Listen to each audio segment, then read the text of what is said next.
పెట్టు सबको अच्छा साफ लियो चलो फैजान शम्मू बैठो उधर बैठ जाओ फैजान चलो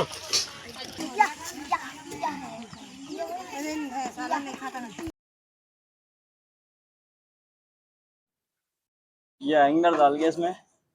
చేసి వెల్డింగ్ మారితో సही रहता అన్న ఇది యాంగర్ వేసి వెల్డింగ్ చేస్తే బాగుంటుంది